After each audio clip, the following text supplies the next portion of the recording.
Who do you need removing, laddie? Today we've got a cast featuring Guru Skippy playing as the Commando Knob, currently building his first Shooter Boy squad. But you're asking the question, who the hell is my man Guru gonna be fighting today? Well, I can tell you it's gonna be Inikura, playing as the Eldar Warlock, gonna be shooting out those Destructors. There you go, we've lost the Scottish accent. Just comes and goes like that. It's almost like possession. Perhaps I'm more of a Zinchian than I am a Slaneshi. Who knows? Regardless, yeah, we got this... Oh, we got some funky graphics going on there with the floor. And we're back with the beautiful effects coming out of the chasm here. Isn't it pretty? Not actually breaking my computer this time, or so I say. Who knows? Anyway, oh look, we've got more weird visual things. We've got funny traces on our shooter boys. I don't know what causes this either. I've noticed it every now and then, but it seems quite random. Honestly, it doesn't even look that bad though. Look, we still got them. Yeah, weird. Anyway, it's Ashes of Typhon Redux, so a little bit bigger than the normal one. I think it is a better map. I like diversity in the maps, and I think a lot of the 1v1 maps are simply too small. One of the problems you had on the prior map was that it was very laney.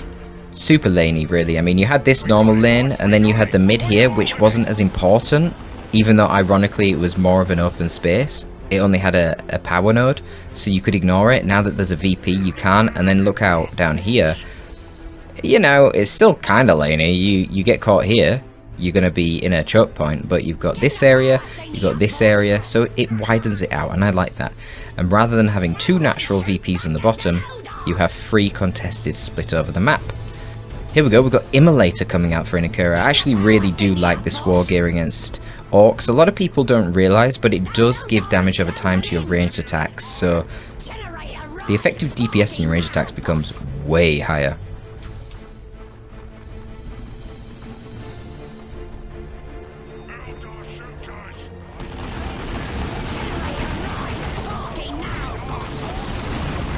So you slap that Warlock into ranged stance, put him in green cover, can honestly outshoot unupgraded shooter boys with ease.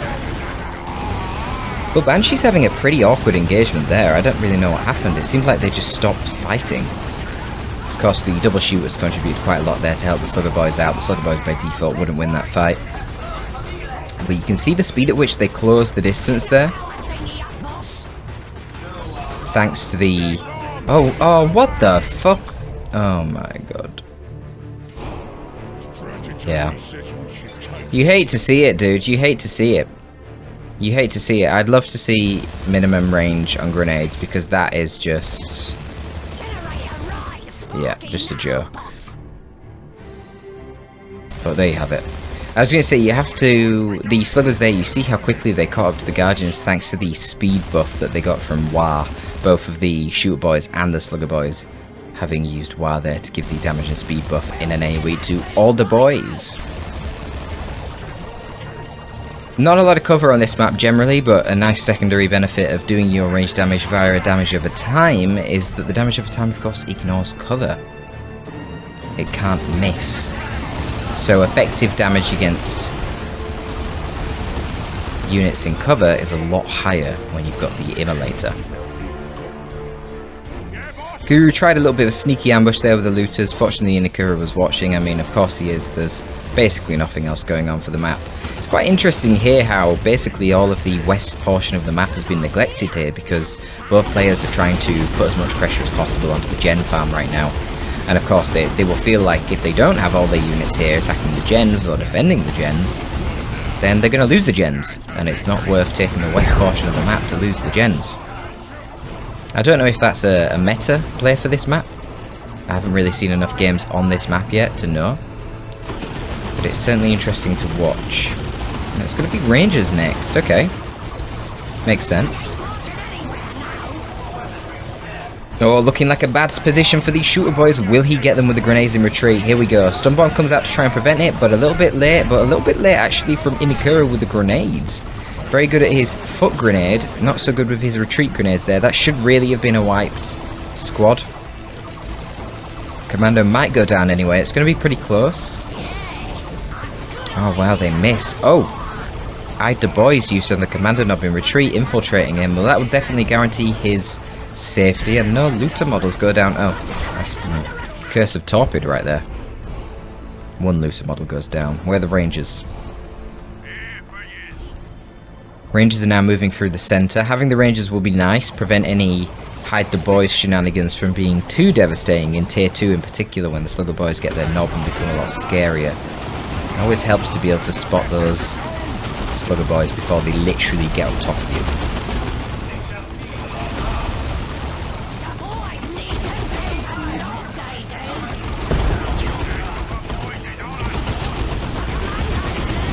Guardians here really can't compete with shooters that have both big shooters and the knob. Knob on the shooters actually really versatile. Oh wow, take out the Warlock there, quite a greedy immolate I guess. Oh, double shooter knobs now. Yeah, the knob's nice because not only does he do a load of damage, not quite as much as the big shooters himself, but he does more damage than one big shooter, I'm pretty sure. But the cool thing is he has better fire on the move, just like the Commander Knob himself. And he actually does a really good amount of melee damage, so you've seen there how Guru forced melee with the Shooter Boy squad, and they just kick the shit out of the Guardians. They can't compete in the melee department until they get their tier 2 Warlock. Must admit, I don't really feel like the Banshees have got up to too much so far.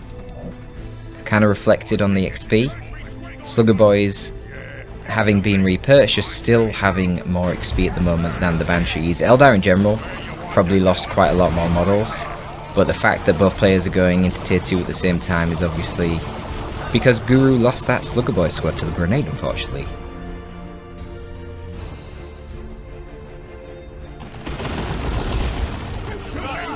Again, you see the force melee there from the shooter knob, I like it.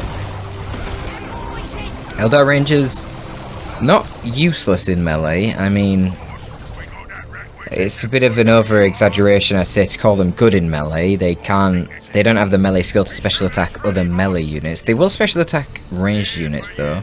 Of course, these are the new reworked Rangers, which are, to be fair, deemed a little bit underpowered. Nice use of them here though, I like that, forcing melee with them. That's cool to see.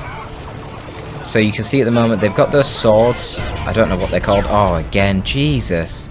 The retreat grenades, man. So brutal. That is a wiped looter squad. I don't know what the Eldar Ranger swords are called. What are they called?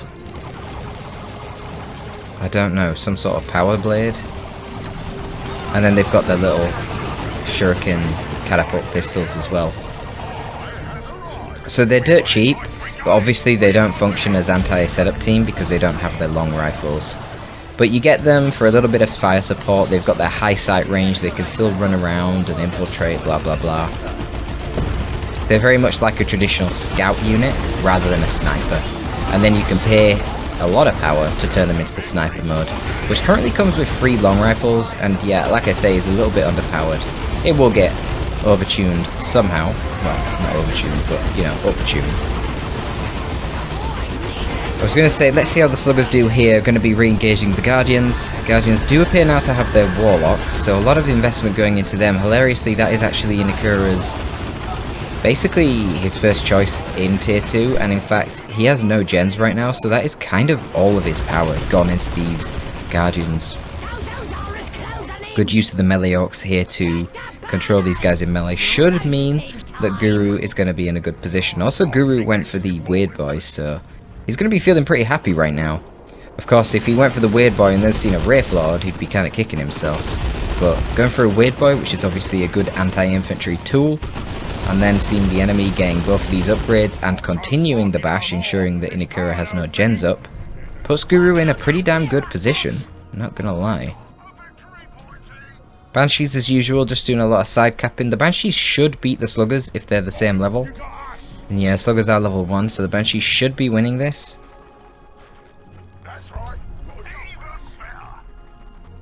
Sluggers do have a fair bit more HP, but the specials on the Banshees are just a lot better. And all of the Banshees can special attack, whereas only the Slugger Knob can proc a special on the Slugger side.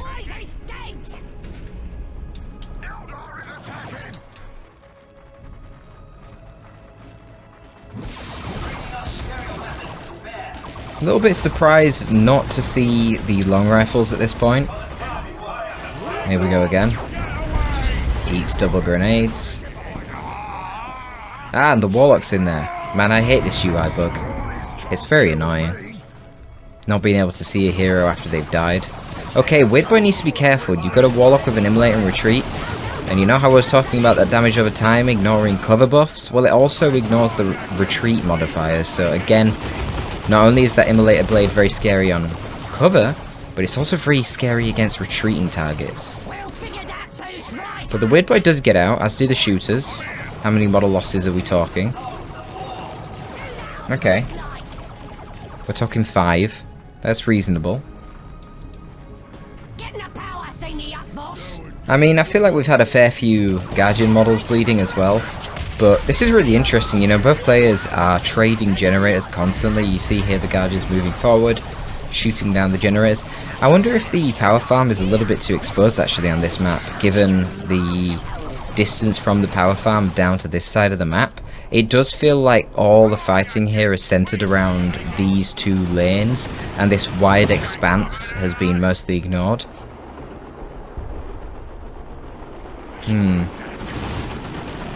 It is interesting to think about. Oh, now I'm missing the action, thinking about the map. Whoops! That looks like a Foot of Gork in retreat. What the heck? You don't see that very often. Now, of course, Foot of Gork doesn't do a lot of damage to retreating units, but it does send them flying, as you can see. And that is... yeah, that's a lot of dead Guardians. And the back and forth continues. Now we've got the Flash Grots out here with their absolutely colossal shooters. At least given the size of Gretchen. I guess that shooter might actually be a decent size for a Guardsman for a change. Because of course, normal shooters. Yeah, probably rip your arm off, not gonna lie.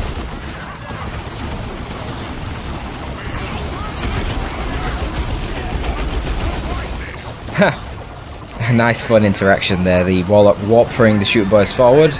They get thrown into cover, so they're like, yeah, whoa, my head hurts, but yay, we're in cover, daka daka daka. Oh shit, there's a Warlock with an Immolator. So the Weird Boy then throws them back away from the Warlock using Over Dare.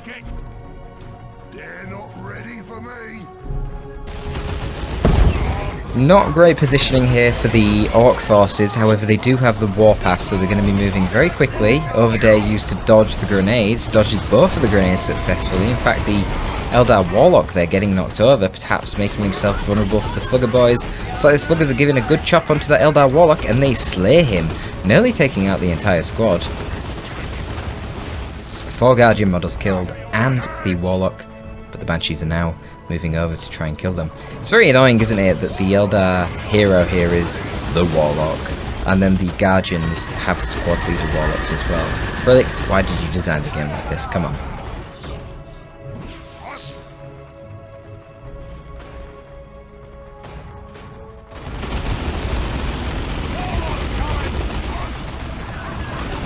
I mean, yeah, Warlock doesn't have any armors right now.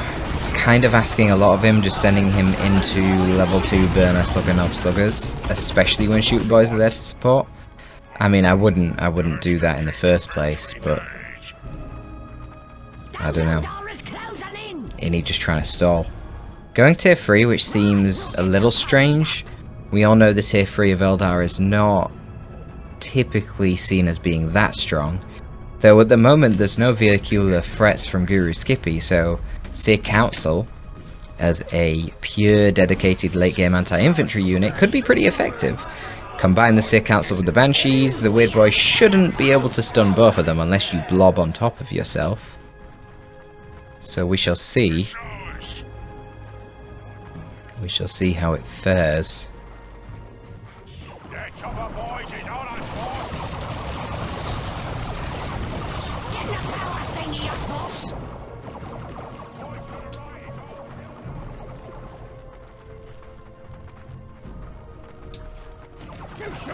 Now, ironically, if the Seer Council do come out, I would like to see a Death Dread from Guru Skippy. I mean, there's no There's the only transitional AV now. Grenades going off again. Oh my fuck.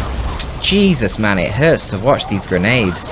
The poor little grots just got annihilated, and every single shooter boy except the knob dead to grenades. Jesus, man, these guardians. They trade so well, which I feel like is so contrary to how Eldar should play. You're not meant to just stand and trade and beat people with Eldar. It doesn't make much sense to me.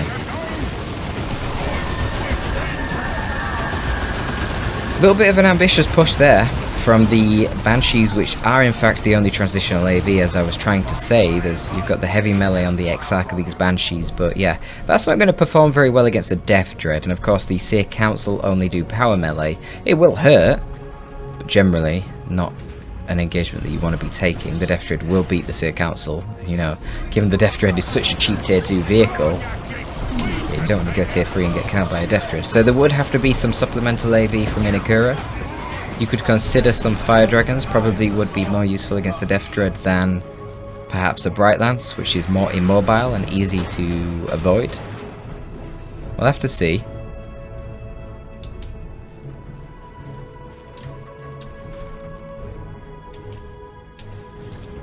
As it stands, his economy is booming. Maybe he's going for a friggin' avatar. I mean, historically, it's been said that orcs do struggle against super heavy infantry. They, of course, lack any plasma or inferno damage ranged weapons, which certainly can be a problem when you're fighting a big, scary melee monster that's super heavy infantry. I don't know about that warp vomit. Obviously, hit the Autarch there, controlled him. Wait, I just realised Inakura has called down an Autarch after going tier 3. What on earth is he doing? Why? Very weird. This Autarch could have come out absolutely leagues ago. And again, it's going to be the Flash Grots. I mean, look, for the DPS for the cost that they are, they're extremely effective. But of course, you can see how fragile they are. They're only Gretchen, you know, they engage in combat for any meaningful amount of time. If they actually are taking fire, they're going to melt. But yeah, if you're just trying to have more firepower to focus down the Warlock of the Banshees, it's going to be a relatively effective tool. Shooters in this instance probably should be prioritising the Banshees. I dislike that Guru chose to engage the Banshees there. That doesn't really make much sense to me. I would have engaged the Guardians and controlled them and perhaps waited for a warp vomit onto the Banshees when they engaged with the Sluggers. Oh my god, look at the Daka. Conservative play there from Guru. Honestly, an Overdare probably would have seen the wipe on the Hellion Banshees. Overdare the shooter boys forward and then focus fire. That way you don't risk eating the nade, but you also get the opportunity to focus fire. As Banshee's getting out with very, very low amounts of HP there. Speaking of low amounts of HP, oh my god, killed by the damage over time. You see the Warlock there swapping to range stance to exploit the damage over time from his Immolator Blade. He's right in the thick of it here. Guru will of course be able to see him a lot easier than we can, due to that replay bug, losing the UI. But the Weird Boy knocks him over, and the Warlock is finally going to have to get out of there, but he's going to be happy with that, man. He got the wipe. Flash Grots are real. They're a thing. But I tell you what's also a thing, the triple cap in favour of Inakura. Only now having more VPs than Guru Skippy, but if Guru Skippy doesn't get that sorted soon, that could become very problematic. Autarch on the top is going to force off the weakened shooter boys and deny the cap into the mid, so it remains a 2-0 cap in favour of Inakura. You can see the default rangers are still running around the map, utilising their infiltration and speed, just capping things up, which is a nice use of them, I suppose. If you don't need the line of sight to spot for things like other long rifle rangers or fire prisms or shurikens, then just run them around the side of the map and cap. Makes sense. Going to engage the Commander Nob in melee there. Probably not a fight that they would win, but yeah, you can see their DPS is not insignificant. It's not negligible. It's not like Gretchens with their little knives or Guardsmen with their bayonets. They do actually do a significant amount more, and what the heck? Look at the HP on the Autarch.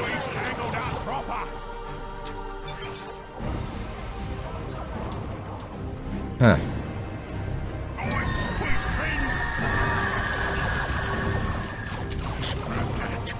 I'm guessing that was something to do with attacking the auto. I mean, that is unfortunate. That attack was all kinds of low. And here we go, the flash grots, but they're going to get melted by the Guardians. They can dish out the damage, but they can't take it. Yeah, they got to retreat out of there. 2 models left in that squad. Guru now going tier 3. I'm really confused as to why Inikura went tier 3 only to get an Autark. It's a very peculiar play. Now we'll see if Guru's got other plans. Looks like a Commando Nob call down somewhere. Yeah, in his base. There you go. Commandos are here. Another warp throw will catch out that weird boy. He just wants to retreat out of there. Doesn't want to risk being pulled in and then having to retreat through Banshees. That could quite literally be quite deadly. Love Dodaka comes out from the Commandos. No red for a rocks, however. He didn't throw the Burner Bomb prior, so it's not going to be that effective. The Burner Bomb is coming out now. A little bit late. Slugger Boy is perfectly baited into a grenade. I mean, Guru, to be honest, is doing an abysmal job at dodging these grenades at this point. He literally ran straight into that. I don't know what he's paying attention to. Warlock being very annoying right now, just chilling in the green cover, exploiting that damage over time. Look at the damage, man. I mean, he is only hitting grots right now, when he can even hit them. Still. Just bleed. It's significant bleed. I believe the upgraded grots do actually bleed you power as well, I believe. If so, this is very, very inefficient for Guru. More flash grots, okay. I mean, this is now reaching quite a critical mass of DPS. Got shooters, double flash grots, and commandos, plus the Commando Nob. Okay, the Autark is gonna leap out of there. That's interesting. Wants another grenade barrage. I mean, technically, these Gretchen are so fragile that if you can line up the Autark grenade bombs and retreat, I'm pretty sure it would wipe them from full HP. Pretty sure. So perhaps that's what Inikura is going for here. Some pretty obvious telegraphed grenades there, just throwing them in, seeing what can happen. Grots should now turn around now that the shooter boys have got the brunt of the focus. And yeah, nice little flank there from the Grots. Oh, kaboom! Hey! Gotta love that war gear. Not really achieving a whole lot there. I don't think it killed anything, but it sent things flying and it did a lot of damage, so they're going to be in base healing for a little bit. And Guardian model going to go down. The Banshees are taking the cap on the top. What's happening? What is this? Rangers? No, shit. I am not paying attention. The Seer Council are out, but honestly, compositionally right now for Inikura, this is not looking good. It's got a looted tank to deal with, and I was talking about how the Death Dread was going to be a problem earlier if Inikura went for the Seer Council. Well, yep, the looted tank should be even more of a problem.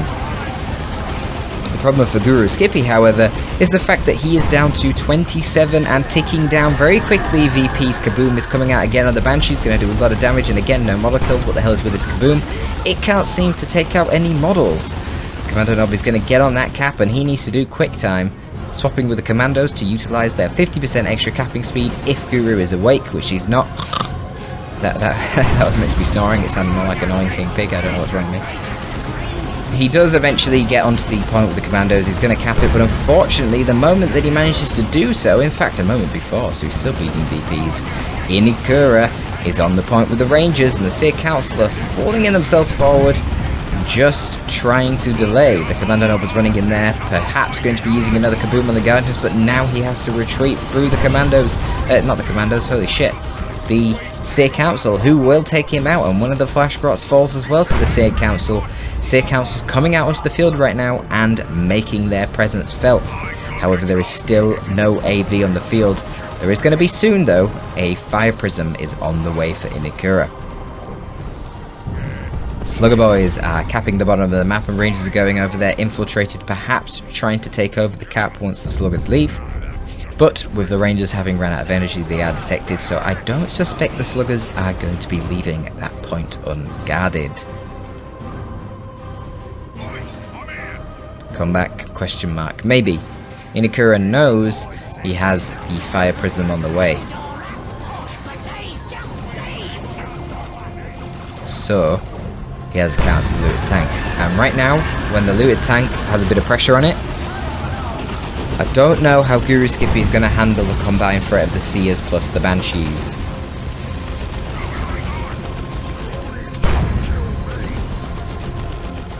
Cloak of Shadows coming out there.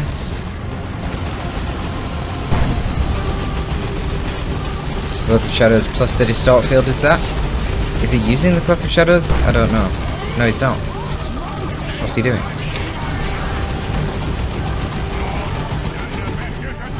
I always thought that Cloak of Shadows plus Distort Field caused 100% damage immunity. I've been told by Nikira it doesn't. I went to see it there, but I don't know if he was using the Cloak or not. Anyway, Fire Prism is out, putting pressure onto the looted tank. Gretchen, of course, can repair that, but they're not the repair crew, they're Flash Grots. Oh my god, shooters just get wiped. Yeah, they're only the Flash Grots, so they're only doing 5 HP per second repairs, not the 10. However, there is a Commando Knob, and the Commando Knob, if you don't know anything about this guy, he has access to that tier 3 rocket launcher, which is very strong. However, not strong enough to take out the Fire Prism in this instance. Killed by the supporting Guardians, who can now get on with repairing that Fire Prism. Nice eyed the boys here. Banshees lured in there. False sense of security for them ladies. Let's see what the Warlock can do. He's only got his Immolator, so probably still can't win this fight. The fact he's hugging the cover is going to help though, because you can see a few of the boys can't get involved in this fight. Don't really know what's going on here. Don't know what the point of that walk throw was, perhaps just a delay. But no. This is already a blue point. I don't know what the point of that was. Anyway, the Commandos come back out again. I really feel like the Commandos should be going around the back. The Guardian Warlocks do actually detect on very close range. But they're not tying the Commando Knob with melee, and he's getting a lot of damage taken. Sorry, he's not getting a lot of damage taken, he's getting a lot of damage dealt on the Fire Prism.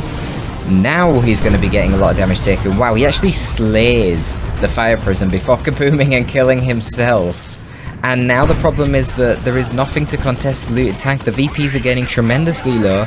Only 12 VPs for Inikura. The Weird Boy is going to rotate the right hand side going for the decap, but the Guardians are not going to allow that. However, the looted tank wipes the Rangers in the mid. Currently it is at a 2-to-1 cap in favour of Guru Skippy. A unit needs to get onto the VPs. We've got the Banshees going down to the west hand side. Is there anything to contest it? No, there isn't. Guru Skippy at this point has lost too many units. I think he's out of this game. All that Inikura is going to do is hold each flank, and then the final 12 VPs for Guru Skippy should be draining. He needs to stop it. I think he's too far away. I don't think he can. Has he got the upgrade for Boom Shot? Indeed he does, but it's too late. Well down. Yeah, that was a close one. Going for a cap over here. He's got the infiltrate commandos. They do have fast capping, so he will actually have time. He's going to get a deep cap here. Seers will be able to push him off, but the game is not over. Haha. Oh no, the attack is still in play. Yeah, she'll be able to kill the Gretchen before they can finish the cap. And a bit of miss micro here from the tank, which is actually... Yeah, it didn't see the Banshees, which were infiltrated by the Cloak of Shadows.